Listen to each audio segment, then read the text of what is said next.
ام المومنین سیدہ عائشہ رضی اللہ تعالی عنہا فرماتی ہیں کہ حضرت خولہ بنت حکیم مجھے ملنے آئیں۔ یہ بڑی خوبصورت وجیع الشکل خاتون تھیں اور بہت نفیس طبیعت کی مالکہ تھیں اور خوشبو بہت اچھی لگاتی تھیں اور خوش لباس تھیں، لیکن جب وہ مجھ سے ملیں تو ان کے کپڑے میلے کچیلے تھے، تو مجھے حیرت ہوئی۔ تو میں نے کہا کہ یہ کیا میں دیکھ رہی ہوں؟ تو اس خاتون نے کہا کہ حضرت عبداللہ ابن رواحہ اور میرے شوہر عثمان بن مظعون رضی اللہ تعالیٰ عنہ اور دیگر کچھ اصحاب نے اپنی راتوں کو عبادت کے لیے مخصوص کر لیا ہے اور دن کو وہ کثرت کے ساتھ روزے رکھتے ہیں اور گوشت نہیں کھاتے۔ تو میں بھی پھر ذرا اپنے آپ کو اس طرح سے آراستہ نہیں رکھتی کہ ان کا جو ذوق عبادت ہے اس میں میرا لباس مخل نہ ہو اور ان کی توجہ میری طرف مبذول نہ ہو۔ ان کا ایک شوق ہے تو اس شوق میں لگے رہیں۔ ام المومنین نے ان کے جانے کے بعد یہ بات حضور علیہ السلام کو بتائی کہ خولہ آئی تھیں اور انہوں نے یہ کہانی سنائی ہے۔ اسی وقت حضور ان صحابہ کے لیے نکلے،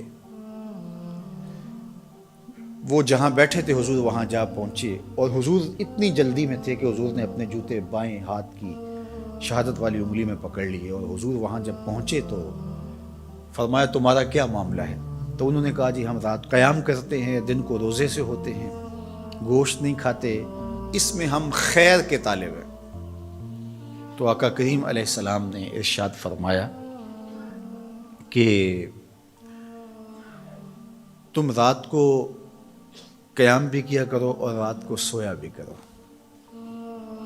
روزہ بھی رکھا کرو اور افطار بھی کیا کرو، کسی دن رکھ لیا کسی دن چھوڑ دیا، اور اسی طرح جو کھانے پینے کے معاملات تھے تو اس میں بھی حضور نے ہدایت فرمائی۔ فرمایا کہ میرے رب نے مجھے سہل دین دیا ہے، یہ آسان دین ہے، یہ مشکل نہیں ہے۔ تو حضور نے فوراً جا کے اس چیز کی، اس امر کی تردید کی کہ یہ کوئی بات نہیں ہے کہ تم اپنے آپ کو مشقت میں ڈالو۔ حضرت عثمان بن مظعون رضی اللہ تعالیٰ عنہ نے حضور سے اجازت طلب بھی کی، دوسرا موقع تھا، چونکہ یہ بہت ہی زہد کا مزاج رکھنے والے صحابی تھے۔ ویسے صحابہ میں غالباً 13واں یا 14واں نمبر ہے ان کا اسلام لانے کا۔ ہجرت حبشہ بھی انہوں نے کی ہے، حضور کے رضائی بھائی بھی لگتے ہیں۔ انہوں نے حضور سے اجازت طلب کی کہ ہمیں تبتل کی اجازت دے دی جائے۔ تبتل کیا ہے؟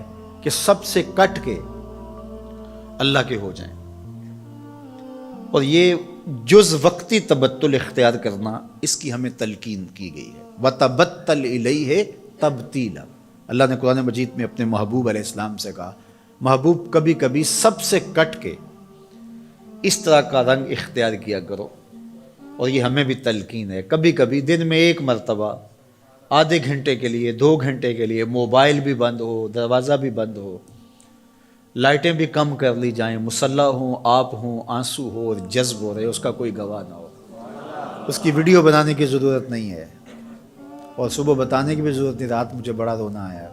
بالکل تبتل کا مطلب بس اسی کی ہو جاؤ۔ غار حرا کی خلوتیں تبتل ہیں، اعتکاف کی ایام تبتل ہیں، سحری کے لمحات کے اندر بیٹھ کر کے اپنے آپ کو سب سے کاٹ کے اس کے ساتھ وابستہ کر دینا، یہ تبتل ہے۔ یہ تو ہونا چاہیے، لیکن یہ تبتل کلیتاً کہ مکمل تبتل اختیار کر لیا جائے رہبانیت کی طرح، تو اس کی نفی کی گئی۔ لا رہبانیت فی الاسلام، کوہ و غار کی زندگی، بیوی بچے چھوڑ دیے جائیں، گھر بار چھوڑ دیا جائے اور تبتل اختیار کر لیا جائے، اور جنگلوں کا راستہ لے لیا جائے اور وہاں جا کے وقت گزارا جائے اور ترک دنیا کر دی جائے۔ اسلام نے ترک دنیا سے ہمیں منع کیا ہے کہ ترک دنیا نہ کرو، لیکن غرق دنیا سے بھی منع کیا ہے کہ دنیا میں غرق بھی نہ ہو جاؤ۔